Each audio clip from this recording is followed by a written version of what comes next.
Le développement de mon pays, le Gabon. Je fais ma part. Je fais ma part. Je fais ma part. Je fais ma part. Je fais ma part.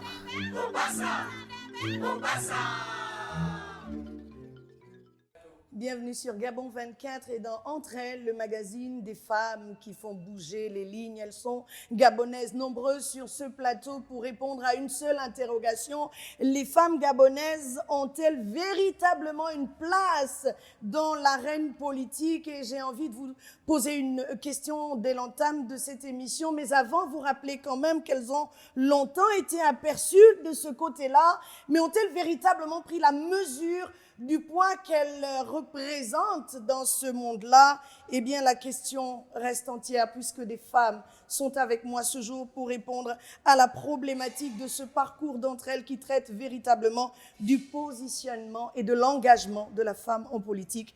Tous les profils retenus pour cette émission vont nous rappeler deux choses. Si oui, elle a le droit de se positionner ou encore se repositionner dans ce domaine-là. L'entrée des femmes en politique, et c'est un rappel, est intimement liée au droit d'accès à des postes de haute responsabilité. Quelques dates quand même pour nous aider. 1944, je dis ça et je vous rappelle qu'il s'agit de la date de l'obtention du droit de vote sous l'administration française, loi cadre des fers de 1956 confirmée en 1960. C'est en 1956, madame, monsieur, qu'elles ont été jugées éligibles. Les mots valent leur pesant d'or et vous comprendrez plus tard pourquoi. L'égal accès a été consacré dans une loi de 1999-2000 à la suite d'une révision constitutionnelle. Là encore, on parle d'une avancée notable. La loi 9/2016 a institué un quota des jeunes et des femmes aux élections politiques et aux emplois supérieurs. Mais malgré ces avancées, madame, monsieur, l'opinion déplore le fait que cette représentation des femmes dans l'exercice des mandats nationaux reste minoritaire par rapport à leur poids démographique. Alors comment comprendre que la décennie de la femme mise en place entre 2015 et 2025 n'a pas encore porté du bon fruit comestible en toute saison? Alors, qu'est-ce qui manque à la femme gabonaise? Quels sont les facteurs bloquants? Quelles actions concrètes pour que cette femme puisse s'épanouir en politique? Autant de questions auxquelles vont répondre nos invités. De gauche à droite, je m'en vais vous présenter Madame Sophie Mbougou. Elle est vice-présidente de la Ligue des femmes de l'Union démocratique des bâtisseurs. On est bien dans l'intitulé de votre fonction. Madame, bienvenue. Merci beaucoup, Madame Galibika. Merci à vous. Johanna Boussamba, qui n'est plus à présenter sur l'antenne de Gabon 24, elle est membre de la société civile. Il n'y a pas très longtemps, elle était la responsable de la communication du président de la République lors de la campagne électorale. Merci d'être avec nous. Merci, c'est toujours un plaisir de participer à cette grande émission dédiée aux femmes. Merci beaucoup, plaisir partagé de vous recevoir avec l'équipe. Madame Kassa, souvent on ne sait pas laquelle des Kassa est face à nous, mais aujourd'hui je peux vous garantir que je sais à qui je parle et quand je dis Zora Kassa, ancienne ministre de la République ici au Gabon. Merci madame d'être là et bienvenue. Merci, Zora Kassa, épouse Ndigou désormais. Voilà, c'est ce que j'allais rappeler. Oui, parce qu'elle était ministre avant. Mais aujourd'hui, elle est Madame Ndigou et elle est cadre dans ce pays. Donc, elle garde le titre de ministre parce qu'on a été ministre une fois, on le reste indéfiniment. Voilà, ministre de la Planification, Madame Louise Vonou. C'est cela. Oui. Vous allez nous dire qu'est-ce qui est fait pour planifier l'accès des femmes à la politique. On peut s'attendre à beaucoup de choses avec vous. Un plaisir d'être avec vous. Voilà, Merci. le gouvernement est représenté. Souvent, vous taxez les représentants d'entre elles de personnes qui n'aiment pas le gouvernement et vous voyez bien qu'on a un ministre de la République ici pour nous édifier. Nous avons derrière vous Madame Catherine Théa, qui est juriste. Maître Marie-Laure Angué-Zomomba, juriste, sociologue politique également. Merci. À ma droite, il y a Madame Aminata Ondo. Quand je dis ce nom, c'est tout un programme que l'on suit avec attention. Merci Madame Aminata Ondo d'être avec nous. Merci. Plaisir partagé. Madame Noura Kassa cette fois. Voilà qui est dit. Vice-présidente.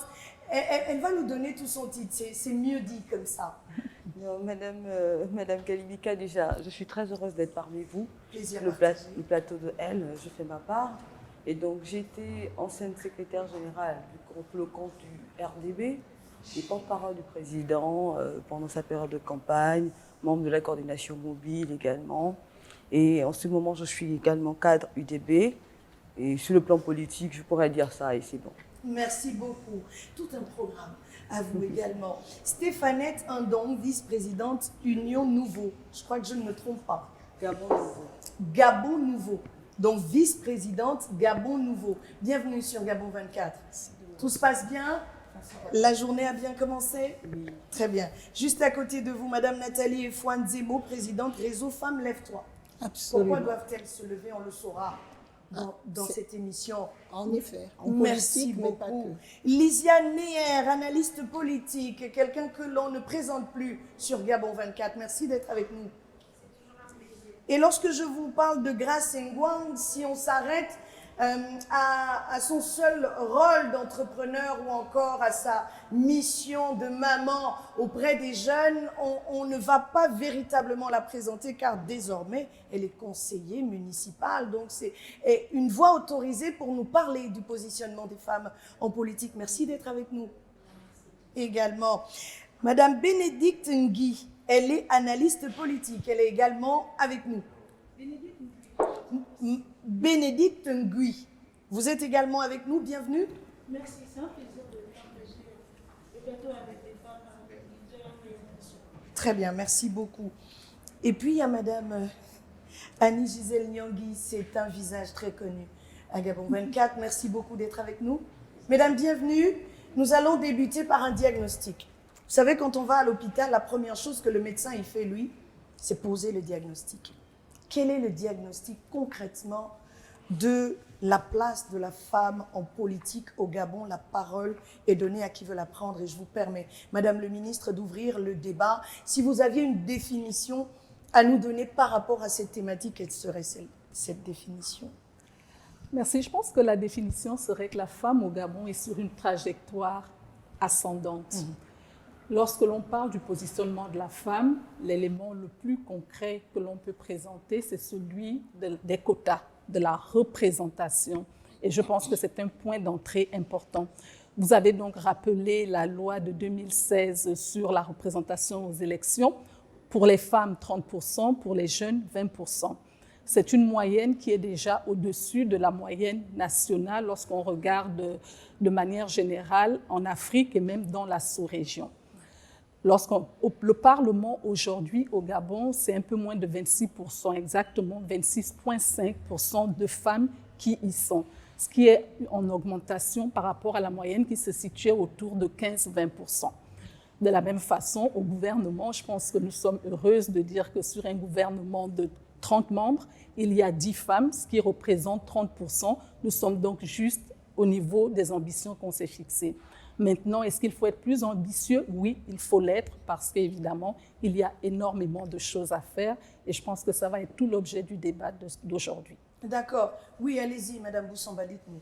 Pour reprendre la formule utilisée par Madame le ministre, oui, nous sommes sur une pente ascendante, mais qui a tendance à stagner. Parce qu'il faut rappeler qu'au Gabon, nous avons un taux d'alphabétisation supérieur à 90%. Il faut rappeler qu'au Gabon, il n'y a aucune différence lorsqu'on envoie les enfants à l'école entre les filles et les garçons. Il faut rappeler également que le Gabon est signataire d'accords internationaux qui fixent les objectifs de développement durable à 40%, voire à la parité. Ce qui fait que, pour l'instant, nous sommes en deçà de nos capacités et de nos aptitudes. La ligne est là et nous pouvons encore dépasser ces objectifs-là. Très bien. Et je vous permets quand même de réagir à ce que vient de dire Madame Boussamba. Nous sommes en deçà, c'est très grave, puisque Madame le ministre dit que la courbe est ascendante, elle dit que nous sommes en deçà. Quelle lecture concrète faire de ce quota? Parce que si vous entamez la discussion comme ça, nous allons y entrer. Le quota en question, il est visible où? Les 26%, vue de l'esprit ou réalité concrète sur le terrain, Madame le ministre?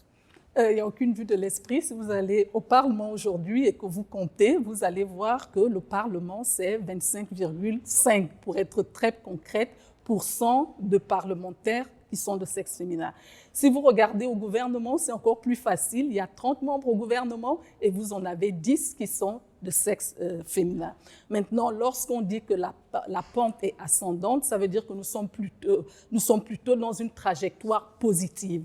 Évidemment, l'idéal, c'est d'arriver à 50%, mais je veux dire, le progrès également, ça se fait de manière progressive. Donc, si j'ai bien compris, son point était que nous devons aller un peu plus loin dans la mesure où nous avons des compétences de sexe féminin comme de sexe masculin et que par conséquent, notre société devrait être le reflet de cet équilibre. Si je m'en tiens à ce que vous dites, si notre société devient le reflet de cet équilibre-là, j'ai envie de vous demander les 26%, c'est la quantité ou la qualité, mais je ne vais pas rester avec vous. Je vais plutôt poser la question à Madame Ngouang qui veut prendre la parole, s'il vous plaît, parlez-nous. Alors déjà, ce que je vais m'appuyer sur justement, je vais aller dans le même sens que Madame le ministre de la Planification. Ce que vous devez constater, c'est que déjà dans le cadre des candidatures, nous avons largement dépassé la loi des quotas. Nous avons plus de 37% de femmes dont les candidatures ont été validées, ce qui ne se faisait pas avant. Ensuite, sur le pourcentage des jeunes, les tendances nous démontrent que la majorité des femmes jeunes qui se sont présentées, étaient jeunes, et c'était des femmes. Donc ce qu'il faut savoir, c'est que dans un passé proche, les femmes n'avaient même pas, comme vous avez présenté la présidente de l'association, les femmes n'avaient même pas le courage de se lever. Si aujourd'hui nous nous levons, justement, c'est parce que nous voyons ce quota qui est déjà au niveau du gouvernement. Vous avez tout à l'heure fait la présentation de Madame Zourakassa et de Madame Nora. C'est des choses qui ne pouvaient pas se faire avant. Donc, comme nous disons, on est en phase qu'aujourd'hui, nous sommes dans une ascension et le processus est en cours. Et les élections nous le démontrent très bien. Aujourd'hui, vous arrivez à me présenter en tant que femme politique. Mais avant, souvenez-vous, quand vous me parlez de la politique, je vous disais, je ne suis pas politicienne et pourtant la politique, c'est les...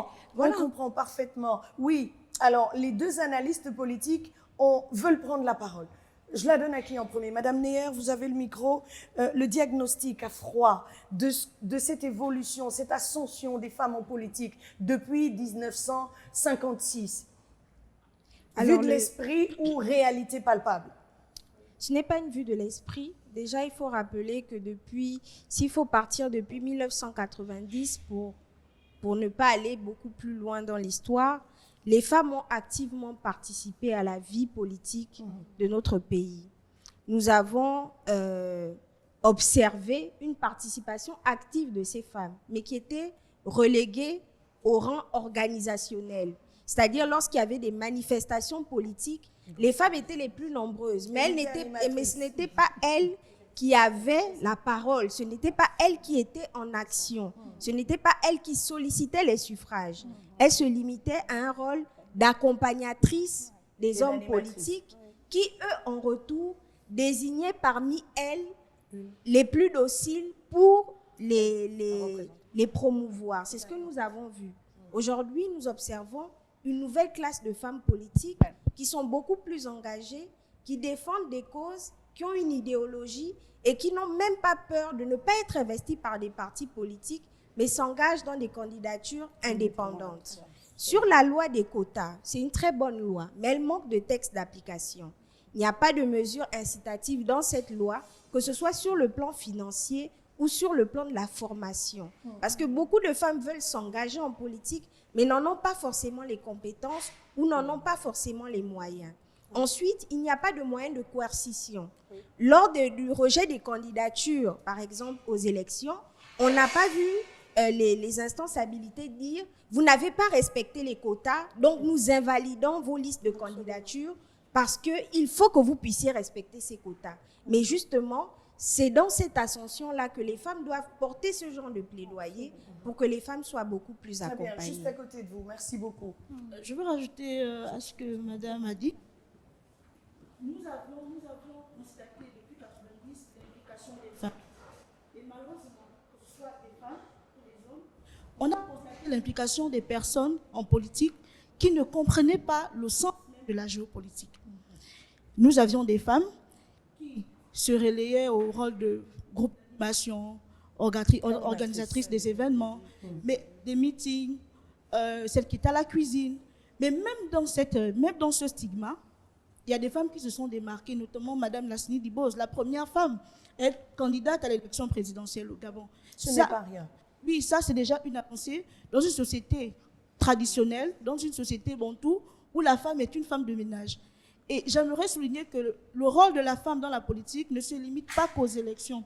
Les politiques publiques, ce sont des décideurs. Toutes les personnes qui décident pour un bien commun, ce sont ces personnes-là qui sont dites politiques. Hein, on ne fait pas de la politique pour être sur une affiche, on fait de la politique pour prendre une décision qui favorise le développement, le vivre ensemble. Nous sommes des femmes. Lorsqu'on décide des choses sans nous, on les décide toujours contre nous, ou encore on les décide toujours pas pour nous. Donc le fait de s'impliquer en politique est tellement urgent qu'il ne s'agit pas seulement d'un respect des quotas, mais il s'agit du respect ou encore de l'urgence de notre bien-être. Les femmes ont des voix qui doivent porter. Mais qui doit porter les voix des femmes? La question, moi, je la pose. S'il vous plaît, je change un peu de côté pour comprendre. Qui doit porter les... C'est facile de mettre le doigt là où ça fait mal, mais qui doit finalement porter les voix des femmes? Oui, madame, je vous permets de le dire. Merci de me donner la parole. C'est un peu péjoratif en 2025 que la femme se retrouve toujours à quémander sa place. De 1990 à nos jours, je pense que la maturité de la femme politique gabonaise ne devrait plus être là à chercher la place. Si nous devrions regarder nos pionnières. Ah, parce qu'il en existe. Oui. On a des exemples. On a des exemples. S'il vous plaît, citez-moi les noms. Comme Madame Lassini Dubose. Madame Dubose. Nous avons Madame Marie-Madeleine Boranto. Nous avons la présidente du Sénat. La question ici, c'est est-ce que l'héritage est transmis? Mais de quel héritage parle-t-on? L'héritage politique. Vous savez, moi, j'ai tendance à être un petit peu has-been de tout ce qu'on se dit là, parce que je veux comprendre, comme les Gabonais avec moi veulent comprendre. De quel héritage politique parle-t-on, puisqu'en 2025, on se retrouve à questionner le positionnement de la femme en politique? De quel héritage on parle? Puisque vous avez cité des pionnières, quel héritage ont-elles légué à la postérité? D'accord. Étant donné que nous citons ces femmes-là, elles ont impacté la politique gabonaise dans différents domaines. Et du coup, nous sommes là, nous sommes une représentativité féminine, nous prenons le relais. Mais le relais, c'est lequel? Nous n'allons pas être là à mendier. Du moment où nos pionnières ont fait un travail, nous devrions regarder quel travail a été fourni pour que nous puissions, nous, la nouvelle génération, prendre le relais. D'accord, merci. J'ai envie de donner la parole. Madame Kassa, pardon, dites-moi ce que vous voulez me dire. Depuis un moment, il y a un héritage. On a cité des noms. L'ancienne présidente de la Cour constitutionnelle, l'actuelle présidente du Sénat, la première femme à briguer les suffrages universels. Quel héritage de ces personnes sur la jeune génération de femmes politiques au Gabon? Madame Galibika, je vous parlerai simplement, parce que pour moi, aujourd'hui, nous sommes une représentativité ici, mais il faut dire que derrière, il y a beaucoup de personnes qui nous suivent. Il faudrait que ces personnes la comprennent. Quand on parle de politique en général, on parle de cité, on parle du pays, on parle du Gabon. C'est l'art de pouvoir trouver des solutions aux problèmes qui minent notre société. Simplement, arrêtons de complexer la chose. Arrêtons de donner l'impression que c'est compliqué. Si aujourd'hui, quand moi je suis allée à l'école, je me suis retrouvée, pas qu'avec des hommes, je me suis retrouvée avec des autres femmes comme moi, avec lesquelles on a cheminé. Donc ces femmes intellectuelles doivent pouvoir proposer. Pour proposer, on n'a pas forcément besoin de faire partie d'un parti politique. On peut proposer au sein des associations. Pourquoi les femmes ne sont pas des forces de proposition? Elles attendent à la maison qu'on mette le nom. J'aime bien dire qu'en politique, on ne pistonne pas. Si on te pistonne en politique, c'est une erreur en fait. On est déjà en train de plomber notre société. Arrêtons d'être pistonnés. Les femmes ont tendance à penser que quelqu'un va m'emmener, comme généralement en tant que femme, on a l'homme qui te donne, tu penses que l'homme va également venir te donner le poste à la maison. Non, tu devras te lever pour montrer ce que tu es capable d'apporter à ta société, apporter au Gabon. C'est ce qui va faire en sorte que tu deviennes une femme qu'on choisit. C'est ça que je veux apporter, en fait. Merci beaucoup. Comme élément. Alors, oui, allez-y. Excusez-moi, j'arrive, Madame Boussamba, j'arrive. Merci, Madame Galibika. Je crois qu'une première chose à souligner quand même, c'est le contexte historique dans lequel se tient ce plateau. C'est-à-dire que nous sommes à 3 jours de la première élection législative, des premières élections législatives et locales de, finalement, la nouvelle République, la 5e République gabonaise. C'est historique et c'est vraiment symbolique, une symbolique forte de se poser la question de la présence de la femme dans la politique à ce moment-là. Parce que nous ouvrons une nouvelle page. Et comment la femme va-t-elle se positionner là-dessus? Alors nous, au niveau des ONG, de la société civile, nous avons mené plusieurs plaidoyers pour qu'il y ait plus de représentation de la femme. D'abord parce que, vous l'avez dit, démographiquement, la femme est importante. 53% de femmes en âge de voter, donc on est plus nombreuses que les hommes. Alors justice voudrait que si nous sommes plus nombreuses, sur le plan de la gouvernance, ce soit aussi équilibré à minima. Donc c'est une question. Il y a aussi la question de la représentativité. Et ce qui a été impressionnant dans cette dernière joute politique, c'est la percée des jeunes. Les jeunes filles sont plus nombreuses, les jeunes hommes sont plus nombreux. Donc, ça veut dire qu'effectivement, toutes ces actions de sensibilisation, d'éveil des consciences, pour moi, je crois qu'on peut dire qu'elles commencent à porter fruit. Parce qu'avant, on avait l'impression qu'il y avait une classe politique qui venait, qui s'installait, qui restait 10 ans, 20 ans, c'était les mêmes visages. Et là, tout d'un coup, les électeurs étaient même dépassés parce qu'il y avait tellement de nouveaux visages, de nouvelles femmes, et on en voit là sur ce plateau. Donc, pente ascendante aussi dans ce sens. Maintenant, vous avez parlé de la question de la qualité qui vient en politique. Moi, je me suis amusée à regarder les chiffres, parce que dans les ONG, on fait ce mentoring, on suit. Et par exemple, sur l'Estuaire, j'ai regardé sur Libreville simplement, sur 259 candidats à l'élection législative, il y a 116 femmes. 116 femmes et 143 hommes. Maintenant, ce qui est intéressant à voir, c'est que combien de titulaires femmes y a-t-il dedans? 31. Combien de titulaires hommes y a-t-il? 98. Donc, 70% des candidats au poste titulaire de députés sont des hommes. Et quand on regarde les résultats de l'élection, s'il vous plaît, c'est toujours la même tendance en réalité. D'accord. On a 70% Ça veut dire qu'on n'est des toujours hommes pas et 30%. sorti de l'auberge, mais on avance. On avance. On est dans la bonne à petits pas, tendance. et c'est pas mal. Oui, vous vouliez la parole. Je vous la donne, Madame Aminata, juste derrière. Voilà, alors pour compléter ce que venait de dire Madame Effoy, c'est qu'effectivement, il y a des avancées. Mais pour moi, femme politique, et je suis dans l'arène politique depuis près de 10 ans, nous n'avons pas suffisamment avancé. Nous pouvons apprécier le fait que désormais, dans le code électoral, la loi des quotas ait été insérée, c'est une très bonne chose, sauf que pour nous, femmes politiques, nous trouvons qu'il y a des limites. Et la limite vient à quoi? Au fait qu'il n'y a aucune sanction. Donc, il faut introduire la notion d'irrecevabilité pour les listes au local ou bien les partis politiques qui n'ont pas respecté la loi des quotas. Quelques partis politiques ont respecté le fait d'avoir un certain nombre, les 30% et les 20% de jeunes. Mais par exemple, moi j'ai observé pour les indépendants, les femmes n'avaient pas beaucoup de voix. Les femmes n'ont pas été très, très représentatives parce qu'effectivement, il y avait ce veto qui était véritablement érigé par les hommes. Et c'est à nous de prendre la place qu'il faut. Toutefois, nous avons des chaînes, ça peut être sur le plan financier. Une campagne, il faut avoir les moyens. Et toutes les femmes, une épouse ne peut pas se donner le luxe de prendre tout son argent sans l'accord de son mari, par exemple. Mais on ne fait pas d'omelette sans casser les œufs, madame, permettez que je le dise. Il faudrait que des politiques soient mises en place pour accompagner les femmes si on veut véritablement que cette représentativité-là atteigne des sommets. On entend. Madame Aminata. Je veux peut-être dire le contraire de tout ce qui a été Dites ce que vous pensez, clairement. Les lois sont là. Oui. On a vraiment avancé, on voit des femmes dans le gouvernement, des femmes un peu partout, mais c'est la qualité.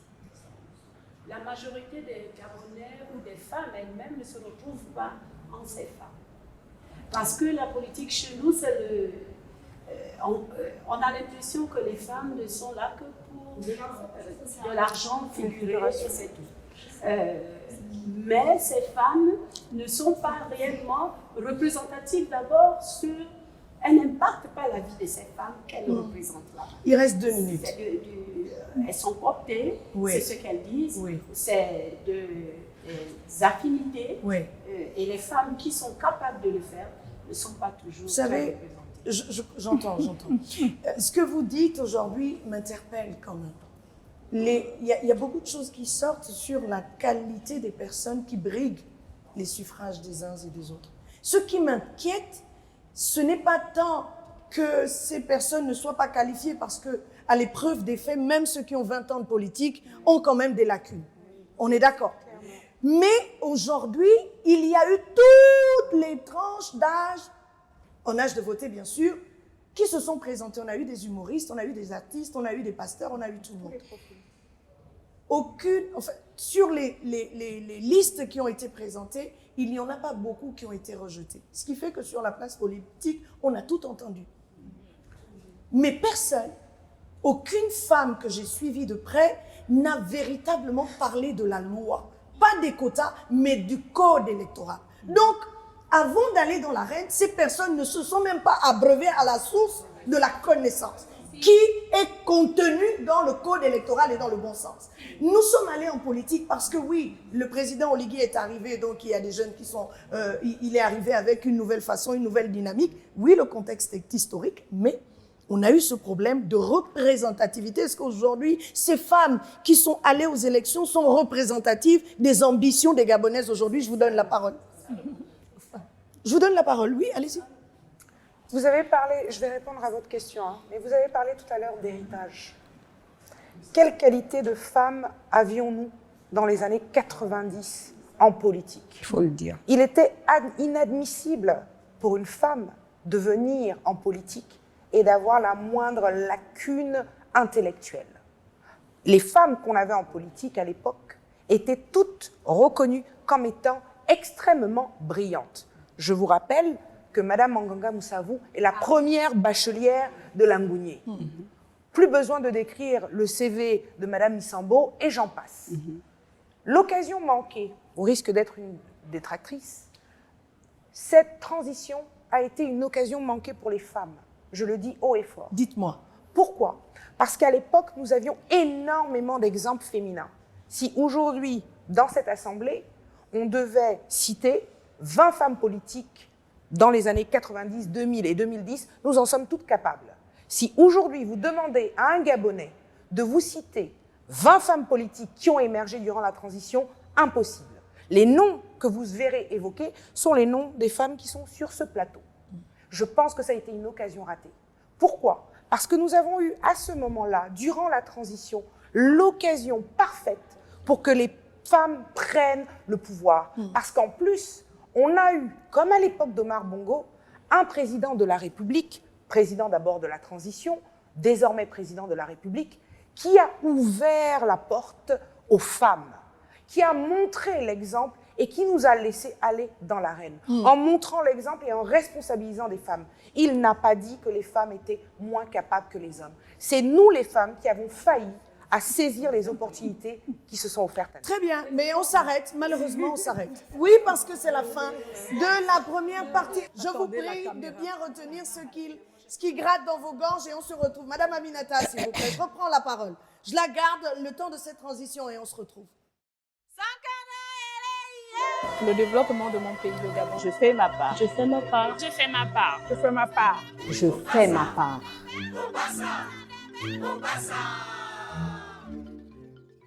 Entre elles, je fais ma part, seconde partie de cette émission qui traite du positionnement de la femme en politique au Gabon et des femmes brillantes sont sur ce plateau pour nous donner leur avis sur la question des avis que nous allons transmettre à qui de droit pour que les choses bougent, car entre elles, c'est véritablement le magazine des femmes qui font bouger les lignes. Mesdames, vous aviez la parole. Et la parole se situait au niveau des exemples. Occasion manquée, selon Madame Boussamba, durant cette transition, mais encore. La parole, je vous la donne, puisque vous la vouliez, Madame, vous l'avez, mais avant. Madame Nyangui, s'il vous plaît, prenez-la, je n'ai pas envie d'avoir des problèmes avec la société civile. Je veux comprendre quelle est votre position sur la question. Je vous remercie de me donner la parole. Moi, je veux abonder dans le même sens. S'il vous plaît, le micro. Je veux abonder dans le même sens que Madame Aminata. Parce qu'à l'époque, quand une femme prenait, par exemple, avait un poste de responsabilité, elle venait pour travailler pour tout le monde, pour le peuple, pour le pays. Aujourd'hui, nous nous rendons compte que pour certaines personnes, quand elles arrivent, je prends l'exemple d'un département ministériel, elle ne vient pas pour faire le travail pour lequel il a été envoyé. C'est ça le rôle d'une femme. Nous, par exemple, nous qui sommes des syndicalistes, Madame le ministre. lorsque un syndicaliste se lève, le syndicaliste se bat pour toutes les personnes. Je ne vous apprendrai, vous connaissez. Au point de risquer nos vies. Mais ce n'est pas ce que nous voyons aujourd'hui. Vous avez parlé d'héritage. Quel héritage nous avons eu des précédentes dames politiques ici? Il n'y a pas des exemples. Il y a des exemples qu'on ne peut même pas prendre parce que si nous nous sommes retrouvés dans la situation dans laquelle nous étions, c'était une femme qui était à l'origine de ça. Donc, s'il vous plaît, à l'heure où nous sommes, moi, je demanderai à nos enfants, parce que quand nous voyons un peu les élections qui sont passées, il y a une de mes filles qui est passée, on lui demande son projet de société, dit trop parler, c'est maladie. Mais en fait, il faut quand même qu'avant qu'on ne brigue une élection, qu'on sache ce qu'on parle, ce pourquoi nous briguons une élection. Parce que la politique, ce n'est pas un jeu. Avoir une responsabilité sur quelque chose, ce n'est pas un jeu. On ne vient pas en politique pour s'enrichir. Là, il faut qu'on enlève ça de nos mentalités. Parce qu'à l'époque... Il n'y a pas d'argent là-bas, dit-on. Madame, s'il vous plaît. Il faut pas, nous sommes ici, il ne faut pas qu'on parle des choses qui vont... Mais parler des choses, nous sommes entre nous. Nous tous, nous savons que nous cherchons à être en politique pour s'enrichir. D'accord. Ça, il n'y a rien à dire. C'est votre avis. Je vous le dis. Et nous le respectons. Sinon, beaucoup de personnes refuseraient leur salaire et les privilèges. Mais si nous les avons, parce que nous en voulons. Donc, ce que moi, je veux tenir, c'est de dire aux gens, lorsque nous briguons pour un poste ou bien pour quoi que ce soit, sachons ce pourquoi nous allons briguer ce poste. Et ne venons pas faire du blabla, en fait, comme si c'était un jeu. Un jeu. Merci. Madame Kassa et Madame Ngouan derrière. Allez, oui, Madame le ministre voulait réagir. Madame Kassa, 1 minute, s'il vous plaît. Oui, Madame le ministre, vous avez un petit peu été interpellée, vous, en tant que membre du gouvernement, mais pas vous en tant que personne aujourd'hui. Certains se plaignent de ce que les gouvernants ne sont pas en phase avec les attentes des populations. Qu'avez-vous à répondre à cette question? On en profite, puisque vous êtes là et parlant de politique, justement. Merci infiniment. Je pense que, avant tout, j'aimerais d'abord revenir à l'héritage. Et je pense qu'en tant que Gabonaise, nous devrions être heureuses d'avoir eu une Rose Francine Rogombe dans ce pays. Je pense que cette mémoire est importante. Et ce qu'elle a donné comme image à la femme gabonaise, c'est que nous n'avons pas de limites.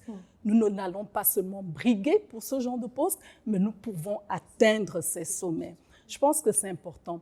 Maintenant, en plus de cela, j'ai entendu parler de la qualité des femmes qui nous représentent. Je pense que c'est peut-être un peu trop tôt, non, de parler de qualité de femmes qui nous représentent. Il y a eu une élection, il y a eu des candidats. Maintenant, la femme gabonaise devrait pouvoir voir. Il y a eu un parlement de transition. Nous savons quelle est l'histoire de notre pays. Aujourd'hui, nous nous retrouvons avec ces femmes, ces hommes et ces femmes qu'on aura élus, qu'on aura choisis. Donnons-leur le bénéfice du doute. Nous avons un projet de société sur lequel tous, en tant que société, nous nous sommes accordés. Donnons-leur le bénéfice du doute. N'allons pas regarder à ce qui ne va pas dans notre sens, mais voyons comment on peut construire de ce que nous avons ensemble. Et je pense que cette démarche va être importante, alors que, comme cela a été rappelé, nous commençons une nouvelle histoire de notre pays. Il n'y a de personnes parfaites nulle part. Parler de la qualité de nos représentants, je pense que c'est quand même un peu prématuré et pas Il faut forcément. Combien de temps? Donnons-leur le temps. Que celles qui se battent sur le terrain, que celles qui sont reconnues par ces femmes. Parce que tout à l'heure, elle a parlé d'occasions ratées. Mais le référendum était à la portée de tous. Et il y a eu des femmes qui se sont levées pour expliquer c'est quoi un référendum. Un référendum, c'est quoi la loi, etc. Elles l'ont fait. Mais pourquoi les populations souvent sont déçues de celles qu'on nomme? Parce qu'elles ne les connaissent pas, parce qu'elles ne les voient pas. Quand elles ont des problèmes, c'est... Mais est-ce que parce que... Alors, Madame Aminata, est-ce que parce que quelqu'un ne rentre pas dans le cadre souhaité par certains, cette personne ne doit pas bénéficier de l'apport de tous ou de l'adhésion de tous? Oui. Depuis qu'on parle de représentativité des femmes, vous voyez que rien ne bouge. Mais pourquoi? La femme, c'est pas seulement parce qu'elle est diplômée. Les facteurs bloquants. La femme doit aller vers les femmes. Elle doit tendre la main à d'autres femmes. Oui. Or, ce n'est pas ce que nous constatons sur le terrain. Non, je veux répondre. Essayons d'être factuels dans ce débat. Je pense que les faits vont être importants. Quand on dit rien ne bouge, on doit dire ce qui ne bouge pas. OK? nous avons des indicateurs qui sont clairs. Donc, ne disons pas rien ne bouge. Disons, voilà ce qui ne bouge pas. Mesdames, OK, pas assez. Oui, Dans le cas de la santé. allons-y. Qu'est-ce qui ne bouge pas? Les 3/4 des femmes Oui. ne bénéficient pas de la couverture sanitaire. Alors, les lois existent, mais elles ne sont pas appliquées. la question que je vais vous poser, À qui la faute? Oui. et puis la question que je vais poser, si vous permettez, c'est les 3/4 de femmes, vous dites, qu'en est-il des 3/4 des hommes? Est-ce que c'est un problème de femmes ou c'est un problème de société? Il faut que nous soyons, voilà, donc c'est pas qu'il faut pas Qui pour répondre? Je pose une question. Les politiques publiques sont asexuées. Elles sont valables pour vous, pour moi, pour le monsieur derrière sa caméra. Aujourd'hui, concrètement, les facteurs bloquants qui empêchent à la femme gabonaise de se positionner en politique sont lesquels? On est à ce niveau de l'information. Oui, il y a eu une occasion manquée. Oui, il y a des choses qui sont faites, des planifications aussi. Oui, vous estimez aussi qu'il y a des choses qui ne cadrent pas avec la réalité, celle que vous dénoncez au quotidien. Mais encore, quels sont les facteurs aujourd'hui pour permettre à la femme, parce qu'il faut qu'on arrive à circonscrire ce périmètre de débat, qu'est-ce qu'il manque à la femme gabonaise pour prendre sa place? J'ai posé la question, la parole, je vous la donne. Alors déjà, dans un premier temps, j'aimerais vous donner une citation de Montesquieu qui dit que ne pas se lancer en politique, c'est la donner dans les mains des moins vertueux. C'est l'une des raisons pour lesquelles aujourd'hui je me lance en politique, parce que pendant longtemps on a accompagné des politiques, hommes comme femmes, et au moment où ils sont arrivés à l'arène politique, ils ont oublié les femmes qui les ont accompagnés. L'ennemi de la femme en politique, c'est la femme elle-même. C'est très important de vous le dire. Nous n'allons pas jeter la pierre au décideur qui est le président fondateur du parti et le président de la République, mais l'ennemi de la femme, c'est la femme elle-même. Je vous prends mon cas pratique pour répondre. Rapidement. Voilà. Cas pratique, je suis numéro 10 choisi par le président fondateur pour la liste investie à l'UDB. Président fondateur de l'UDB, président de la République. Ah, voilà. D'accord. Et au niveau Brice Clotaire Oligui-Nguema. Au moment de l'annonce officielle dans l'Union, je me retrouve numéro 17.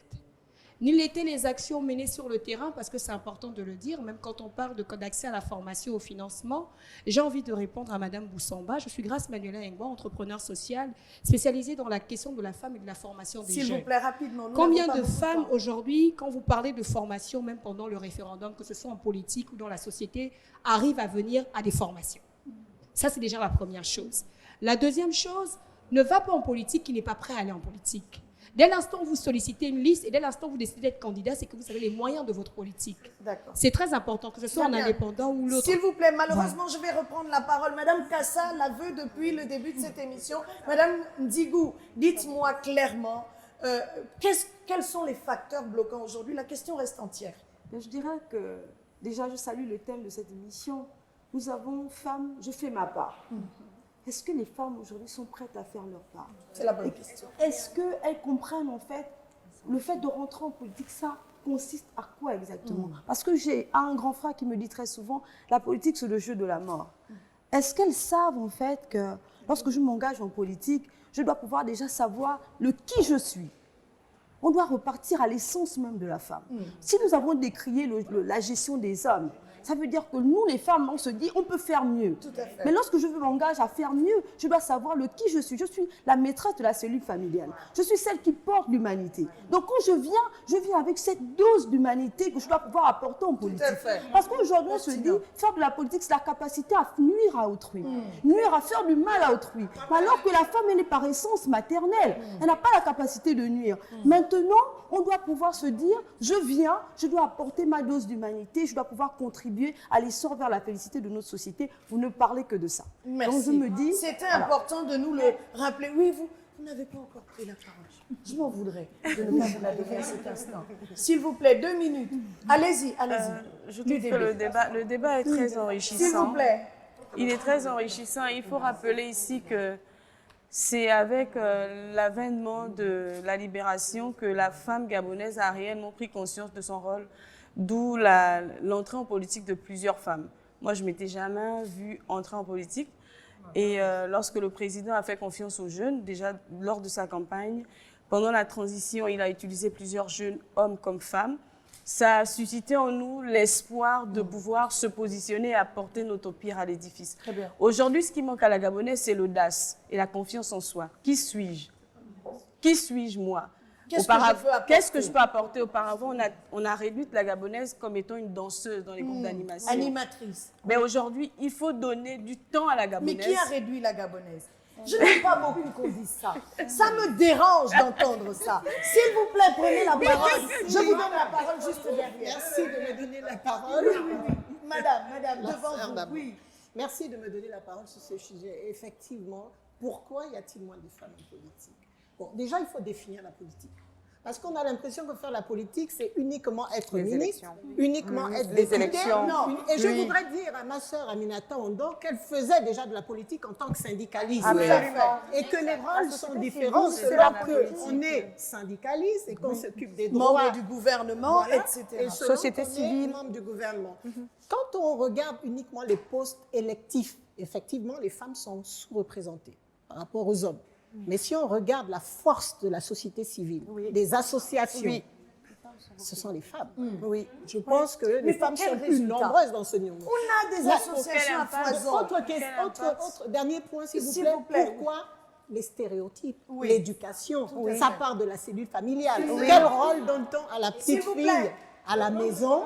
C'est ce même rôle. Nous, on entend quand on fait des sensibilisations, des femmes nous dire oui, mais la femme doit être soumise à l'homme. Donc elle prend cela, elle le transporte dans le milieu professionnel, elle le transporte dans le milieu politique. Et la réalité, et là, moi, je vais faire comme Johanna, je provoque un peu mes sœurs qui sont en politique, c'est que nous, on a l'impression que sur 10 femmes qui sont en politique, il y en a 9 qui sont pistonnées par un homme. Oui, la politologue. J'ai la parole. Madame Gui, parlez-nous des facteurs bloquants, selon vous. En ce qui concerne les facteurs bloquants, je vais aborder 2 éléments essentiels. S'il vous plaît. Le premier élément, c'est l'éducation à la citoyenneté et le patriotisme. Ce sont des valeurs qui se donnent dès le bas âge. C'est un enfant patriote qui devient un adulte conscient et patriote, un adulte responsable. Lorsqu'on a des enfants, on les éduque à la notion de citoyenneté, hommes comme femmes, au même niveau. Je disais, nous ne sommes pas dans une guerre de genre, mais nous sommes dans une quête de patriotisme assez mature. Le deuxième facteur, c'est l'organisation même de la politique. Depuis 1990, on crie aux démocraties, multipartisme et tout. Mais dans des grandes démocraties, on a une organisation très distincte. On a d'un côté la droite, la gauche, les centristes. Ou encore, on a du panafricanisme, pour nous en Afrique, on a les écologistes, on a les socialistes. En fait, ce sont des doctrines qui organisent la politique d'un pays. En parlant de la politique panafricaniste, la doctrine panafricaniste. Dans un État, comme par exemple au Burkina Faso, où la doctrine est panafricaniste, on inculque aux valeurs les notions de citoyenneté selon la doctrine que prône le gouvernement de ce pays. Depuis longtemps, on a eu une politique désordonnée. On confond action sociale à action politique. On confond affinité à décision de gouvernance. On confond nomination par affinité par la méritocratie. Donc, même notre système organisationnel politique est à revoir. Mais alors, quel rôle, si je vous écoute, quel rôle doit jouer la femme à ce niveau-là? C'est facile de dire que ça ne va pas. La femme est l'éducatrice. Elle doit d'abord, dans sa maison, enseigner ses enfants à la citoyenneté. Lorsqu'un enfant est instruit, moi je suis gabonais, je suis enfant, mon papa est mécanicien. Mais c'est parce que dès le bas âge, mon père est la première personne qui m'a fait enrôler. Mon père m'a dit que je suis une citoyenne, je ne jette jamais des ordures au sol. Mon père m'a appris à respecter le drapeau. Aujourd'hui, je suis une citoyenne engagée parce que je l'ai reçue dès le bas âge. Je vais vous poser une question un petit peu drôle comme ça. Avant l'arrivée du CTRI, est-ce que vous vous arrêtiez devant le drapeau qui monte devant un ministère, etc. Est-ce que vous vous souveniez encore des paroles de l'hymne national? C'est une question. Je me souviens très bien des paroles de l'hymne national. Mon grand-père était chef de quartier. Donc tous les matins, on levait le drapeau. Sinon, il va arriver jusqu'à moi. Donnez-lui le micro. C'est ce que j'étais en train de dire. Il faut que nous retournions aux fondamentaux. Très bien. Il faudrait que la femme comprenne qu'elle est d'abord tout une mère. Et quand on est mère, on ne peut pas faire du gaspillage parce qu'on doit s'aimer pour demain. Et qu'est-ce que vous appelez gaspillage? Gaspillage dans l'arène politique au Gabon. Je prends l'exemple. Allez-y. Je prends un exemple. Nous avons vu, comment dirais-je, ce qui vient de se passer, l'Assemblée nationale qui est passée. Nous avons vu des enfants gabonais qui sont allés assiéger devant l'Assemblée nationale. Combien de députés femmes vous avez vu sortir de là-bas pour venir voir ces enfants? Il n'y a que Geoffroy Fumbola qui est sorti. Exact. Ça, c'est clair. Alors qu'une mère, c'est celle-là qui est sensible au problème d'un enfant. Quel que soit l'enfant, vous êtes sensible. Vous ne pouvez pas être le représentant du peuple. Les enfants viennent se mettre devant votre maison, vous les ignorez. C'est pas possible. Mais moi, j'ai une question. Peut-être que vous allez m'apporter la réponse. Les facteurs bloquants qui font qu'en 2025, la femme se cherche encore. Moi, je pense qu'en ce qui concerne les facteurs bloquants, c'est nous-mêmes les femmes. D'accord, très bien. Nous devons comprendre que nous devons changer notre donne. Le pays a changé, nous devons tous changer les mentalités. Merci. Nous amenons encore les mentalités de l'époque. Merci beaucoup. Oui, avant la politologue, oui, prenez la parole. On part de ce côté-là. Merci. Il va falloir que la femme sache qu'elle est gestionnaire depuis le ventre de ses parents et que la femme politique gabonaise n'a pas compris que le management a 4 piliers. Une femme en politique doit savoir qu'elle doit avoir une direction, elle doit avoir l'art de la persuasion, elle doit avoir l'art de participer et de déléguer. Et nous voyons bel et bien que les femmes en politique, elles ne délèguent pas. Mais la question est de savoir pourquoi on ne délègue pas. On ne délègue pas n'importe qui. Il faut savoir se préparer. Et c'est pour cela, la cellule souche reste d'abord nos familles. Si nous, les femmes, nous n'inculquons pas dès le bas âge ce fonctionnement, je pense bel et bien que nous n'aurons que cette représentativité de femmes. Merci. Merci, madame. Mais j'ai quand même cette question. Ça me dérange un peu d'entendre que nous sommes la souche, etc. Oui, nous sommes la souche, mais ça, on le sait. Mais depuis 50 ans, on est toujours au même niveau. Oui, on dit qu'il y a des choses qui bougent. On n'est pas au même niveau. Excusez-moi, permettez que j'accouche de cet argumentaire finalement. Donc, on est au même niveau de récrimination. Je parle de choses que je maîtrise parce que je ne sais pas au même niveau, auquel niveau on peut situer la Gabonaise aujourd'hui en politique. Ce sera l'objet de la prochaine partie de cette émission. Aujourd'hui, les facteurs bloquants et comment faire pour les débloquer. Je donne la parole derrière moi. Madame Aminata a pris le micro. Allez-y, allez-y. Et vous donnez à Madame Néer. L'un des facteurs bloquants a été déjà dénoncé ici. Oui, comment on transcende les limites? C'est le pistonnage qui fait que les vraies valeurs ne se reconnaissent pas. Le pistonnage. Voilà, pistonnage. Quand on ne vous connaît pas, quels que soient les actes que vous posez pour les populations, on ne vous mettra pas en valeur. Parce que c'est ce qui fait une déchirure. Vrai ou faux, mesdames? Moi, par exemple, vrai. Parce que moi, j'ai fait, vous savez, je suis fatiguée parce que j'ai fait 4 meetings par jour. 4 meetings. J'ai fait le référendum. J'ai accompagné le président durant sa campagne. J'ai parlé avec tout le monde. Et j'ai 12 000 adhérents dans mon association qui doivent connaître leurs droits parce que chaque fois qu'ils arrivent, j'explique qu'est-ce que ton pays doit faire pour toi et ce que tu dois faire pour ton pays. Merci Madame Aminata. Je donne la parole à Madame Néer et je vais de l'autre côté voir la juriste et Madame Boussamba qui s'impatiente. Oui, dites-nous, nous les connaissons, les facteurs bloquants. Je vais en résumer quelques-uns que vous avez ébauchés ici. Il s'agit notamment de la femme elle-même qui serait un problème pour l'autre femme. Il s'agit d'un retour aux valeurs qui n'est pas effectif, parlant justement de l'éducation de la femme patriote, etc. Mais encore, et comment transcender ces limites-là, Madame Néer, je vous donne la parole.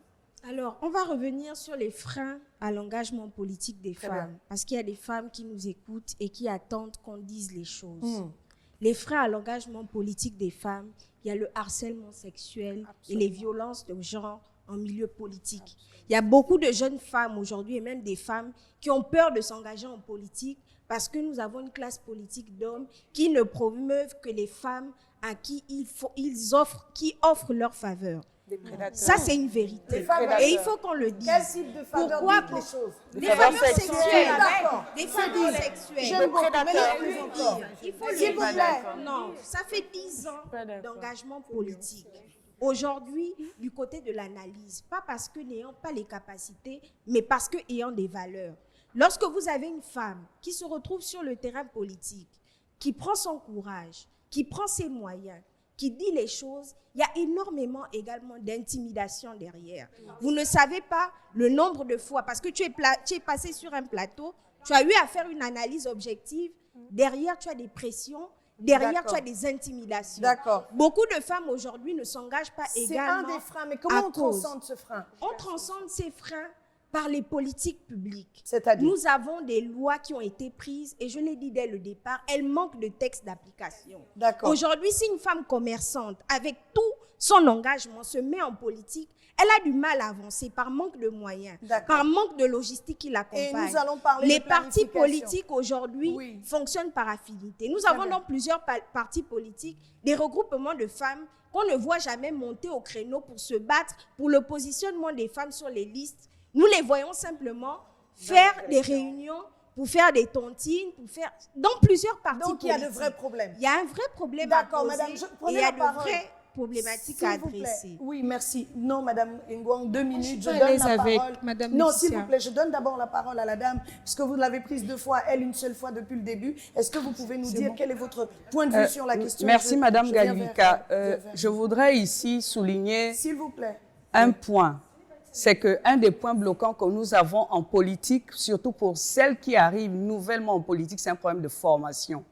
On ne devient pas femme politique chevronnée du jour au lendemain. Dans les partis politiques, il y a des sessions de formation. On fait ses classes et après, on prend le positionnement qu'il faut. Et dans le cadre des associations, parce que nous, même en tant que femmes politiques, nous travaillons avec des associations, notamment le Reflet Femmes Lève-toi, nous avons Challenge Démocratie au féminin, où nous formons des femmes, et très souvent les femmes ne viennent pas. Vous les formez à quoi? Nous les formons à la prise de parole en public, nous les formons à l'estime de soi. Est-ce que ça suffit pour se positionner Nous les dans la formons, société? mais c'est déjà, un début. C'est déjà quelque un début de chose. solution. Très bien. Nous avons, dans le cadre de la formation, nous avons fait des propositions au gouvernement sur la S'il vous création plaît. de la Maison de la Femme, qui Très est bien. justement un centre de formation pour former les femmes à l'activité politique. Et ensuite, l'Observatoire de la femme qui sert de veille normative pour vérifier combien de femmes on a dans les différentes instances décisionnelles de la République. Mais est-ce que vous savez, alors je vais vous raconter une histoire en 1 seconde. Je suis allée en Côte d'Ivoire et là-bas j'ai rencontré des femmes de valeur. Je les appelle comme ça, pourquoi? Parce qu'elles n'ont pas attendu que les décideurs les accompagnent pour se mettre ensemble. Ça s'appelle le coupendum, oui, des femmes ivoiriennes. Elles sont 25 000, s'il vous plaît. Il y en a qui sont analphabètes, mais chefs d'entreprise. Il y en a qui sont absolument bien organisés. Donc aujourd'hui, qu'est-ce qui manque à la Gabonaise pour franchir le cap?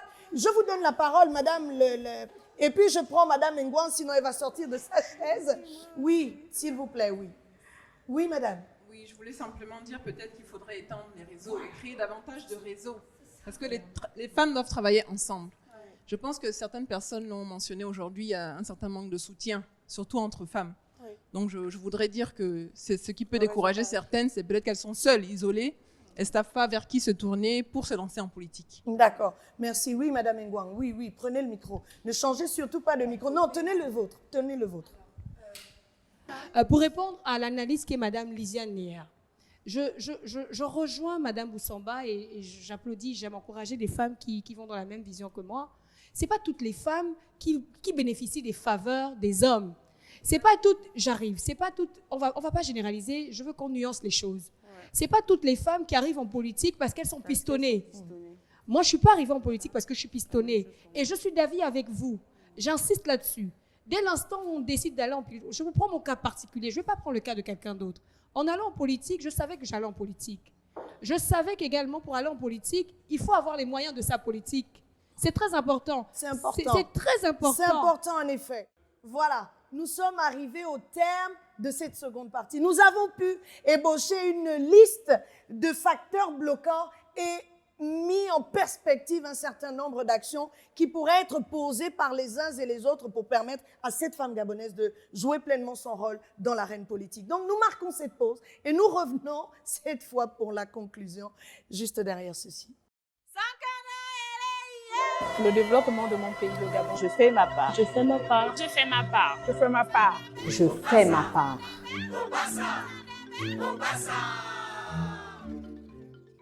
Bienvenue dans cette dernière partie d'entre elles. Je fais ma part. Ces femmes sur le plateau font leur part ébauchant un certain nombre de pistes de solutions pour repositionner la femme gabonaise dans cet univers politique où elle est véritablement pas actrice, mais plutôt où elle subit de plein fouet le diktat des hommes. Vrai ou faux, la question a été posée et des réponses vous ont été apportées. Sauf que pour aborder la représentativité des femmes en politique au Gabon, il faut prendre en compte des aspects légaux, institutionnels, les résultats, les obstacles et les stratégies d'amélioration. Alors, question, quelle est la part des autorités? C'est la troisième partie. Nous allons essayer toutes de nous exprimer sur cette question. Et Madame le ministre, vous avez l'honneur et le privilège d'ouvrir cette troisième partie. Quelle est donc la part des autorités? Quelle application réelle de la loi de 2016? Ça a été effectivement une discussion enrichissante et je pense qu'en répondant à votre question, je veux donner des éléments de réponse aux questions qui ont été posées tout à l'heure. C'est vrai qu'il y a des problèmes, nous vivons dans une société masculine et qu'il y a des problèmes effectivement d'harcèlement sexuel qui peuvent survenir. Et nous avons parlé de la limite des lois qui sont fixées. Nous avons des lois, des décrets d'application doivent être faits et nous devons y travailler. Ça, c'est quelque chose. Un autre point qui a été soulevé est celui des formations. Et dans formation, je prends également l'idée d'avoir des plateformes où les femmes parlent entre elles. Parce que lorsqu'une femme ne comprend pas les enjeux, quand elle ne sait pas quels défis d'autres personnes, hommes ou femmes, rencontrent dans le même cheminement, on a tendance à prendre des choses personnellement. Discuter entre femmes et partager le type de défis que l'on rencontre, ça rassure.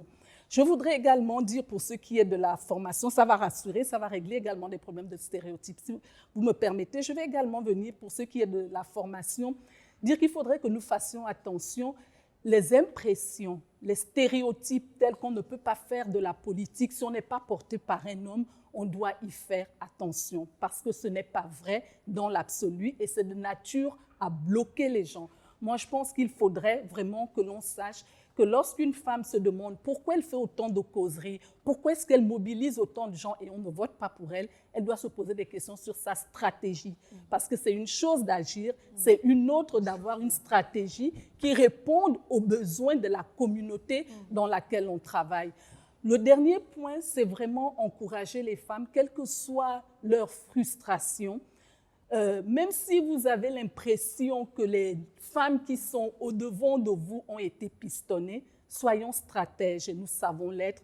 Donnons-leur les moyens de réussir. Parce qu'à la fin, c'est elles qui ont les moyens, c'est elles qui ont le positionnement pour changer les choses. Nous avons au Gabon un plan de Gabon Égalité 2024-2033 qui décline un certain nombre d'actions qui doivent être mises en place. Ces actions vont être portées dans le plan national de croissance et de développement. Mobilisons-nous toutes en tant que femmes, chacun là où elle se trouve, son niveau de leadership, son niveau, son positionnement. Et je vous remercie pour une telle plateforme de manière à ce que nous changions des choses, que nous soyons, représentants locaux, au municipal ou pas, que nous soyons au Parlement ou pas, que nous soyons ministres ou pas. On a des ONG qui sont fortes, ça a été dit. Nous avons chacune notre pan et j'encourage tout le monde à travailler ensemble pour que 2030, à la fin de notre projet, de notre plan national de croissance et de développement, on ne se dise plus que ça a été une opportunité manquée. Alors, moi, j'ai quand même une question. Lorsqu'on parle de femmes en politique, on parle de mettre en place un écosystème. Est-ce qu'il y a des choses, des planifications qui sont faites autour de ce repositionnement des femmes dans l'arène politique au Gabon? Oui, en réalité, c'est le rôle de ma collègue en charge du ministère de la Femme et de la Famille. Mais je pense, je l'ai suffisamment écoutée et je pense qu'elle a de telles ambitions. Donc, nous allons avoir l'opportunité de discuter avec elle. Et nous l'appellerons sur le plateau de Gabon 24. Oui, Madame Stéphanette, vous avez la parole, je vous la donne, pour nous parler de ce problème de formation. Oui, il faut qu'elle soit formée, la femme en politique, mais encore. La femme en politique doit être formée. Pourquoi je dis qu'elle doit être formée? C'est important quand même de rappeler ici que même pour les hommes en politique, ils ne se font pas de cadeaux. Donc si les hommes sont durs envers eux, il faut s'attendre à ce que les femmes aussi puissent prendre... vis-à-vis des femmes. Voilà, donc ce n'est pas forcément d'abord une question de genre. C'est une affaire de réalité de la reine politique pour ce qu'elle est. Alors, ensuite, il faut que les femmes se préparent. Il faut faire ces classes. La plupart des femmes ont l'ambition, mais après, il y a des mécanismes, il y a des choses qu'il faut maîtriser, les réalités du terrain, travailler sur les gestes et postures, la prise de parole en public, maîtriser son programme politique, parce que c'est ça qu'on va vendre. On ne va pas vous voter parce que vous êtes simplement une femme et vous êtes par ailleurs jolie, mais il faudrait que votre offre politique soit en adéquation avec les besoins des populations. Très bien, merci beaucoup. Oui, Madame Boussamba. Oui. Comme vient de le dire Madame Stéphanette, la politique, ce n'est pas pour les faibles. Nous allons donc demander, nous allons donc faire le vœu pieux que les femmes qui s'engagent en politique soient meilleures que les hommes. Je fais le vœu pieux qu'à l'issue de cette élection, de ces élections législatives et locales, il y ait non seulement un maximum de femmes qui gagnent, mais en plus que les femmes qui vont gagner fassent ce qui n'a jamais été fait. Qu'elles soient porteuses de réformes, d'initiatives, d'innovations. Je rappelle à chacune, même celles qui ne sont pas au courant au moment où nous parlons, qu'il y a eu une réforme sur la loi sur la décentralisation. C'est l'occasion à ne pas manquer. Les femmes sont meilleures que les hommes. Il est temps de le leur montrer. D'accord. Oui, non, mais je donne la parole. Juste ici à ma droite et je reviens vers vous. Allez-y, vous avez la parole. Merci. Je voudrais juste dire que la politique, c'est un jeu de pouvoir. Oui. Jeu, quand on met le mot jeu, ça paraît agréable. Mais c'est un jeu qui bouscule. C'est un jeu pour des bagarreurs. Donc, à cet effet, tout le monde n'est pas prêt à se lancer en politique. Donc, tout cela pour dire que j'appuie les recommandations qui ont été faites sur la formation continue des femmes. Parce que malheureusement, et c'est pour ça qu'on parlait de stéréotypes, l'éducation que nous recevons à la base ne nous prépare pas à cette bagarre, nous les femmes, les filles. Ça prépare plus les garçons. Les garçons, depuis tout petit, se bagarrent tous les jours et c'est normal. La petite fille, il suffit qu'elle s'écorche le genou pour que maman lui dise « Viens t'asseoir ici, ne va pas jouer dans la cour, sinon tu ne seras plus jolie. » Donc l'objectif, c'est d'être jolie, tandis que l'autre, l'objectif, c'est d'être bagarreur et de gagner. Il faut changer quand on arrive dans l'arène politique ces idées avec lesquelles nous avons été élevés et montrer à la petite fille qu'elle a aussi sa place dans la politique. Ça a été très bien dit, je crois, par Madame la ministre de la Planification. Chacun a son rôle dans cet appareillage politique.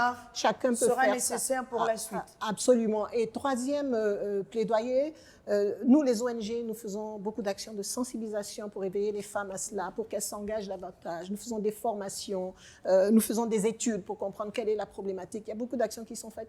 Et rajouter ma voix à celles qui m'ont précédée, quand les femmes arrivent à être élues, arrivent à des emplois supérieurs, s'il vous plaît, n'oubliez pas d'où vous venez, n'oubliez pas ce qu'il y avait derrière, n'oubliez pas votre particularité de femme qui fait la différence avec un homme et les causes que vous avez aujourd'hui l'occasion de faire avancer en tant que femme.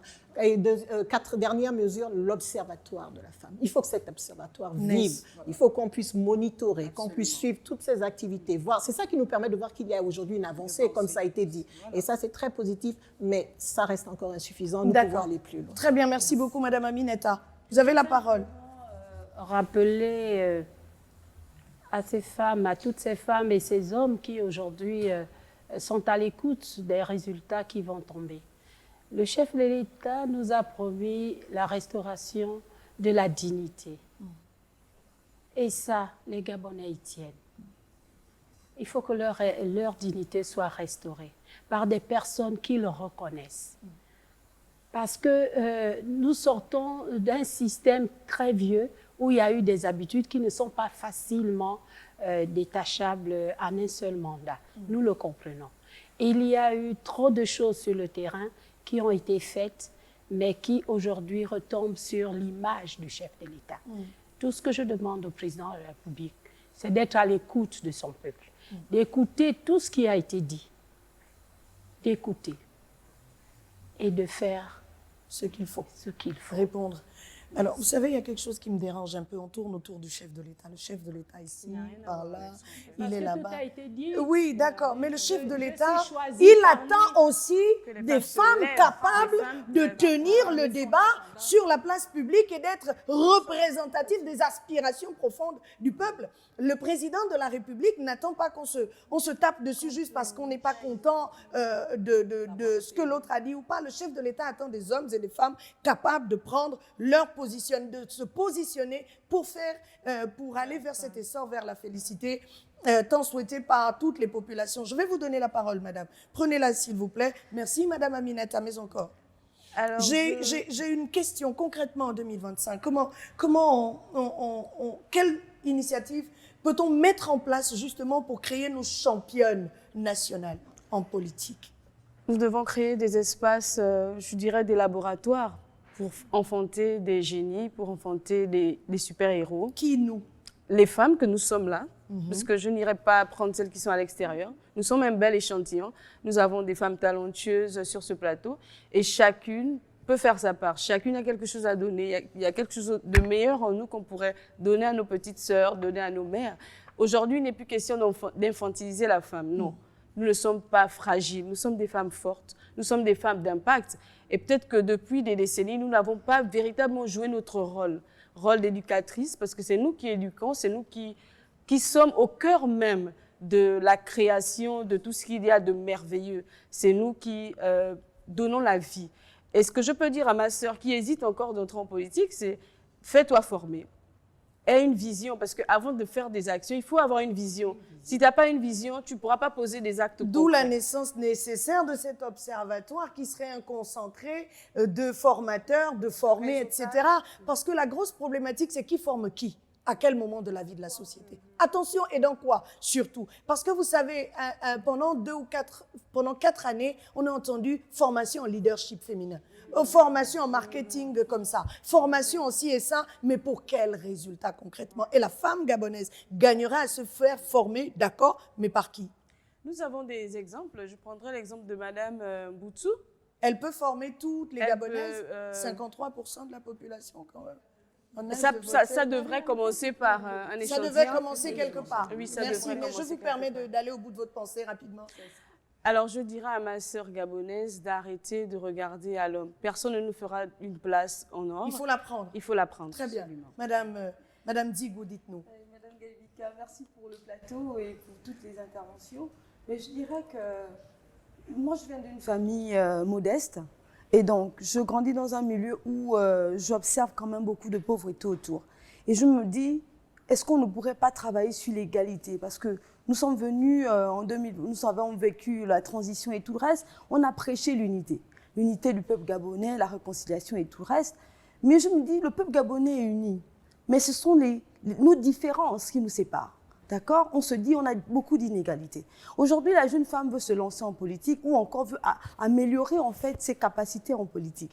Mais il faut travailler déjà sur l'image. Parce que là, nous sommes partis au vote, nous allons encore repartir au vote. Les personnes votent pour plusieurs raisons. Certes, le projet de société, mais également l'image que tu as. Il n'y a pas beaucoup de différence entre la vie personnelle et la vie publique. Lorsqu'on la femme gabonaise va se rendre compte, la femme gabonaise qui veut s'engager en politique, qu'il n'y a pas de passerelle. Voilà, le fil est très fin entre la vie personnelle et la vie publique. Elle va comprendre en fait que lorsque la personne va aller voter pour elle, mais il votera pour ce qu'elle vend. Pour l'image qu'elle défend, mais également pour le projet de société qu'elle propose. D'accord. Donc du coup, aujourd'hui dans la société gabonaise, nous voulons changer des choses, c'est vrai, mais nous devons repartir à se dire quelles sont les convictions qui nous animent derrière. Et est-ce qu'aujourd'hui, plusieurs personnes peuvent non seulement voter pour ce que je propose en tant que citoyenne, mais également sur l'image que je défends au niveau de la société. Très bien, voilà.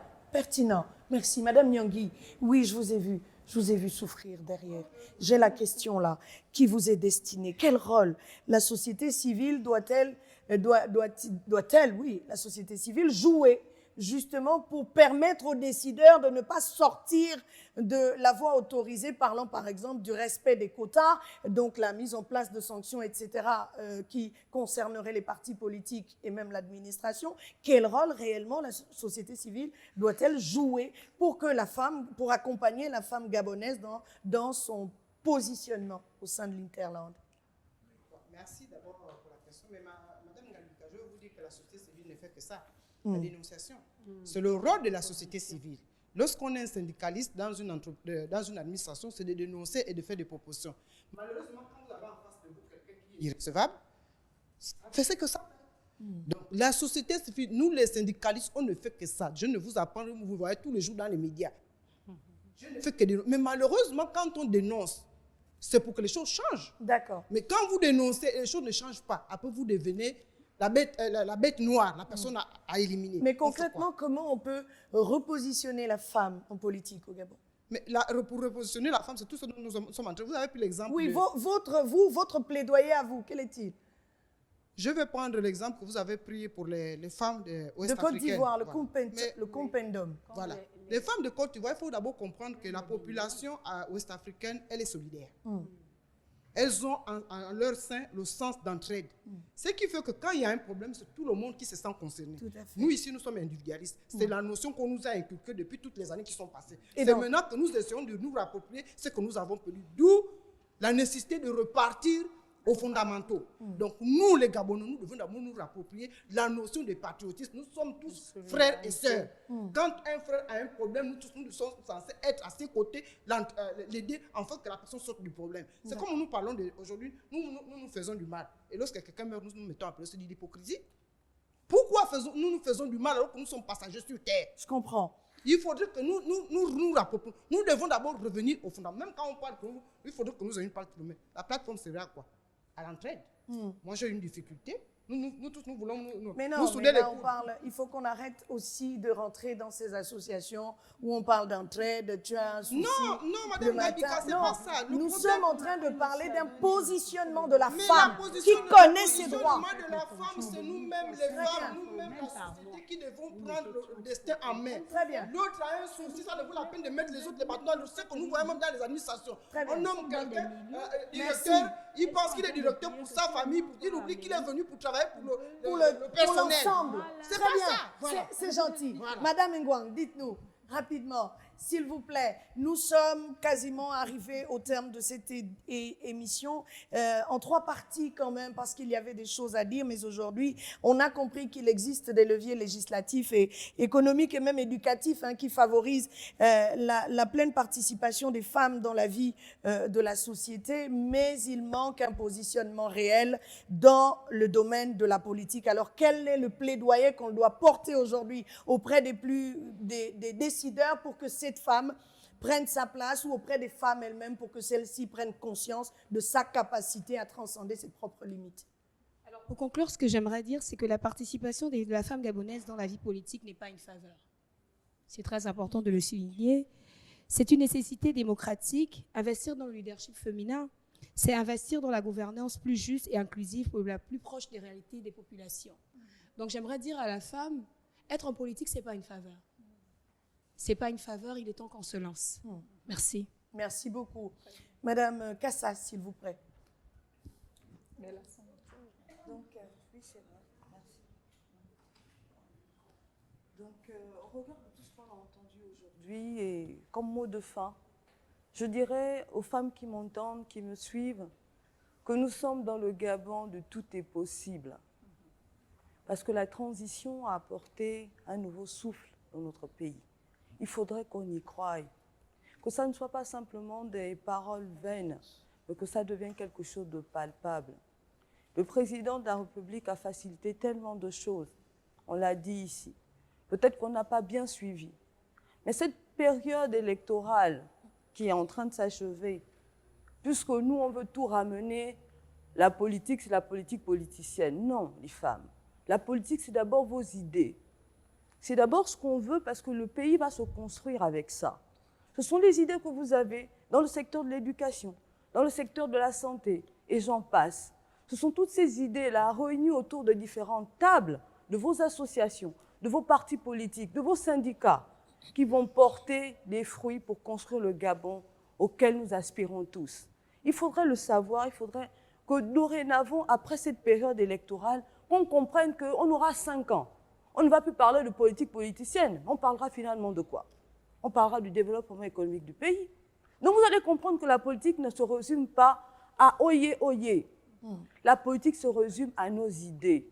Puisque nous sommes au Gabon, nous vivons le Gabon, nous l'assumons au quotidien, il faudrait qu'on apporte nos idées pour pouvoir changer le mode de vie que nous avons ici tous en commun. Merci Donc, beaucoup. Vous êtes les bienvenus, on vous attend toutes.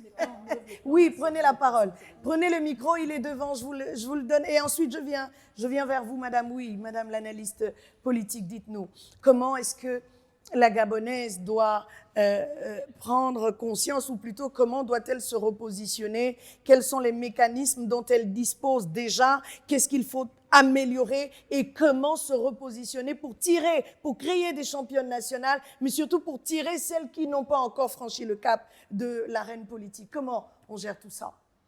Je vais répondre d'abord par un élément de réponse. Rapidement, rapidement. Oui, comment faire pour créer des championnes? Oui. Les championnes ne se créent pas seules. Il faut s'accompagner. Il faut créer un réseautage des femmes conscientes, des femmes intelligentes et des femmes qui ont de l'expérience. Ne rejetons pas des femmes qui ont de l'expérience parce qu'on veut rajeunir une classe politique. Nous ne sommes pas dans une guerre générationnelle ou une guerre de genre. On a besoin de l'expérience. Ensuite, les femmes, vous voulez vous lancer en politique, lisez beaucoup, étudiez l'économie. Le fait d'augmenter le quota de la représentativité des femmes au sein des instances décisionnelles ne va pas diminuer le taux de chômage, ne va pas régler la question de l'inflation, ne va pas régler la question de sous-développement. Comprenez les doctrines économiques, les doctrines politiques. Qu'est-ce que vous pouvez apporter de nouveau? Quelle est l'idéologie que vous pouvez apporter de nouveau, quelque chose que d'autres personnes n'ont pas apporté? En tant que femme, tout ce qui nous différencie des hommes, c'est les seins et l'utérus, tout simplement. On a un cerveau pour réfléchir. Comprenez l'économie afin d'être des vraies championnes. Être une championne ne se résume pas à avoir son visage sur une affiche publicitaire ou une affiche politique. La politique, ce n'est pas de la starmania. C'est un engagement patriotique, économique et sérieux. Si vous voulez des célébrités, devenez des influenceurs ou faites de la musique. Très bien. C'est ce que je veux dire. Merci beaucoup. Oui, madame Neher, prenez la parole. Je vous la donne et je vais conclure avec les femmes de l'autre côté. Nous sommes en 2025. La question est la même. Comment la femme gabonaise peut prendre sa place? Comment peut-elle jouir de cet espace qui est ouvert pour elle? Comment peut-elle s'engouffrer dans tout ce qui a été dit et qui fait sa particularité? L'égalité, la vie en société, le partage uni dans la concorde et la fraternité. Je pose une question simple en 2025. Comment la femme gabonaise doit-elle se positionner? Alors, la présidente de l'ONG Femmes Lève-toi nous a donné des chiffres édifiants. Nous avons 116 candidates femmes aux législatives, en face 143 hommes. C'est pour dire que la femme gabonaise est résolument engagée en politique. Très bien. Le problème, ce sont les résultats. Nous aurons ces résultats à la fin des élections et nous verrons quel pourcentage de femmes a réussi à se faire élire et combien n'ont pas réussi. Et à celles qui n'ont pas réussi, je leur dirais de ne pas se décourager. Nous avons créé depuis 2015 un incubateur qui s'appelle Politica, dont je suis la secrétaire générale, et nous nous engageons chaque jour à former les femmes en politique, que ce soit à la politique électorale, que ce soit à la construction d'un projet politique, comme disait ma confrère, que ce soit à l'image, parce que le projet vient avant l'image et le marketing. Ne mettons pas la charrue avant les bœufs. Nous sommes là pour vous former, formez-vous. Formez-vous également à la mobilisation des fonds.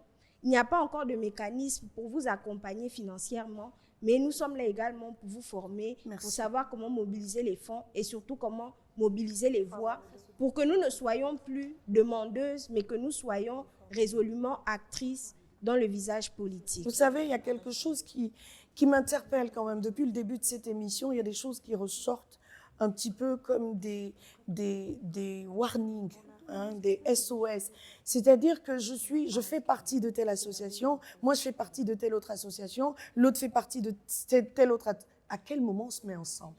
Parce que la bonne question aujourd'hui, c'est que pour qu'on arrive à des championnes nationales, il faut bien qu'on soit ensemble pour porter le plaidoyer, et lequel plaidoyer donnera naissance à des championnes nationales. Mais si chacun de son côté décide de faire comme il veut, est-ce que finalement, est-ce que si tous les ingrédients de la sauce étaient chacun de son côté et disaient non, non, non, moi je passe après l'oignon, moi je passe après le poivron, on aurait la sauce qu'on va manger à midi. Non, la question c'est aujourd'hui au Gabon, est-ce qu'on peut y arriver? Je vous pose la question, madame, en guise de conclusion pour vous. Merci, madame Galbika. J'ai eu la chance d'être colistière aux élections locales et j'ai parcouru mon quartier parce que être colistière, c'est Rapidement, il aller nous reste 2 minutes. s'imprégner des situations que vivent nos populations. Et je me dis, on n'est pas politicienne et la politique n'est pas un diplôme. Nous avons en face de nous un président qui est corps habillé, excusez-moi de l'expression, il apprend de la politique. Et par moments, il se sentira lésé et lassé de se dire, je suis agrégé en tel, mais on a des réels problèmes au Gabon. Moi, dans mon quartier, je me rends compte qu'il n'y a pas d'eau et d'électricité. Est-ce que c'est les diplômes que nous brandissons en longueur de journée et des formations que nous allons acquérir qui vont enlever la situation que vivent nos populations? Et je me dis, moi, en tant que colistière, j'ai parcouru, le chef de l'État nous a envoyé sur le terrain, c'est pour proposer qu'en tant que femme, que moi j'ai fait le terrain, voici ce que je propose dans la... Pour votre quartier spécifiquement, allez, on y va au cas par cas rapidement. On m'a dit que l'émission est terminée, mais je vous permets de conclure. Madame, pour votre quartier qui n'a pas d'eau, en tant que colistière, qu'est-ce que vous avez dit aux populations? Comment on règle ça? C'est tout le Gabon. Donc, on a des problèmes réels. Et ces problèmes sont connus. Mais concrètement, comment on fait? Je suis arrivée au terme de cette émission. Vous avez une seconde. Comment on fait? On dit quand les femmes sont réunies, il y a forcément une solution. Très bien. Nous sommes réunis là, ce n'est pas pour le make-up, ce n'est pas pour être belle. Très bien. Je me dis après ce capable de nous réunir et de dire nous montons un projet qui sera productif et bénéfique pour les populations que nous avons côtoyées pendant 2 semaines. Et je me dis que cette émission, nous devrions sortir de là à proposer quelque chose. D'accord. Merci beaucoup. Oui, oui, oui. Madame, vous pouvez conclure aussi, rapidement. S'il vous plaît, s'il vous plaît. Je pense que, comme il a été dit, la solution ne sera pas dans les mots, mais plutôt sur le terrain. C'est vraiment quelque chose de très important. Tant qu'on ne commence pas à agir, il n'y a rien qui va se passer. Donc, c'est bien d'avoir des projets, etc. Mais ce qui importe surtout, c'est le plan de mise en œuvre. Qu'est-ce qu'on va faire concrètement? Parce que les projets, je ne pense pas que c'est ça qui manque. Les idées, je ne pense pas non plus que c'est ça qui peut manquer à tout un chacun ici. Donc, l'essentiel, c'est de savoir quel est le premier pas qui sera fait, quelle action sera posée pour commencer. D'accord, merci beaucoup, Madame Boussamba. On va conclure avec Madame le ministre. Une seconde. Allez-y, vous avez la parole, prenez-la. Oui. Oui, vraiment, rapidement. On a bien compris que la seule chose qui nous manque, c'est l'action. Donc, je dirais à toutes les femmes qui s'intéressent à la politique de s'engager, diplôme ou pas, harcèlement sexuel ou pas, allons-y, fonçons, avançons et construisons notre pays. Très bien. Oui, allez-y. Je dirais également aux femmes qui nous regardent aujourd'hui que tout le monde n'est pas fait pour la politique. Très bien. Lorsque M. Ali Bongo Ondimba est arrivé au pouvoir, on a prêché l'entrepreneuriat. Mais je me suis rendu compte que tout le monde ne peut pas faire de l'entrepreneuriat, c'est très dangereux. Et aujourd'hui, nous vendons la politique. Toutes les femmes ne sont pas appelées à être des femmes politiques. Très bien. Si nous vendons, nous encourageons toutes les femmes à aller dans la politique, on aura déjà tué la reine politique. Et donc je me dis, les femmes qui ont des aspirations et qui sont prêtes à payer le prix, parce qu'il y a un prix à payer, je vous souhaite la bienvenue. Vous qui n'êtes pas prêtes à payer le prix, ben restez où vous êtes et ne venez pas ici. Voilà, merci. C'est une très belle conclusion. Madame le ministre, s'il vous plaît, faites-nous l'honneur de refermer cette émission avant de vous remercier toutes. Mais je pense qu'au nom de toutes les participantes, je voudrais déjà vous remercier de nous avoir donné l'opportunité de discuter et d'échanger. Ce que nous avons compris ici, c'est que nous avons besoin d'un observatoire pour suivre l'évolution de la participation de la femme dans la société.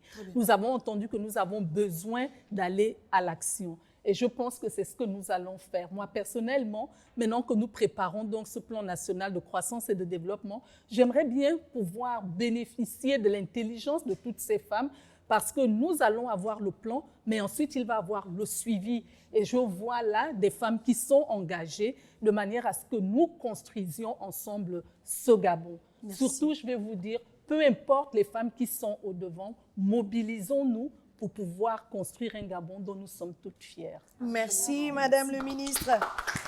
Merci, mesdames. Débat enrichissant et j'ai envie de parler à la femme du Gabon, pilier de nos foyers, architecte des destins. Il est grand temps enfin que tu prennes ta place, quelqu'un l'a dit quelque part, car tu portes en toi les gènes de la sagesse, l'art de concilier, de tisser des liens forts face aux questions mutuelles. On le sait, lève-toi, citoyenne gabonaise, prends ta légitime place. Le Gabon a besoin de ta sensibilité pragmatique, c'est un fait. Marche avec audace et fierté dans les arènes du pouvoir. Ton siège t'appartient, le pays t'appelle. Prends ta place et réponds présente. Ton heure est venue, la 5e République se construit avec toi. C'est un message d'espoir. Mais je ne me limite pas à ça parce que j'ai envie de dire aux femmes qui sont là que vous êtes le début de quelque chose. Nous allons bâtir des ponts des passerelles entre les femmes, instruites ou pas, politiques ou pas, mais les femmes gabonaises fortes et dignes qui aspirent au bien-être de ce pays, au développement de ce pays. Vous avez fait votre part aujourd'hui, mais poursuivez-la dans les quartiers, dans vos associations, dans le gouvernement, etc., pour qu'ensemble, nous puissions d'une seule voix chanter ce Gabon nouveau auquel toutes nous aspirons. Merci beaucoup, mesdames. Je rappelle que vous étiez, mesdames, Sophie Bungu, Johanna Boussamba, Zora Kassa, épouse Ndigou, madame Louise Vono, Catherine Théa, maître Marie-Laure Angué Zomomba, il y avait Aminata Ondo qui n'est plus à présenter, Nora Kassa, Stéphane Tandong, Nathalie Efouazemo, Lysia Neyer, Grace Ngwang, Bénédicte Ngui, et puis à côté il y avait Annie Gisèle Nyangui, voilà qui met un terme à ce parcours d'entre elles qui se referme et qui questionnait véritablement le positionnement de la femme en politique. Vous avez entendu, rendez-vous chez vous pour la suite des discussions, car sur Gabon 24, nos programmes, se poursuivent. Merci mesdames, et on se retrouve très prochainement. Le développement de mon pays, le Gabon. Je fais ma part. Je fais ma part. Je fais ma part. Je fais ma part. Je fais ma part.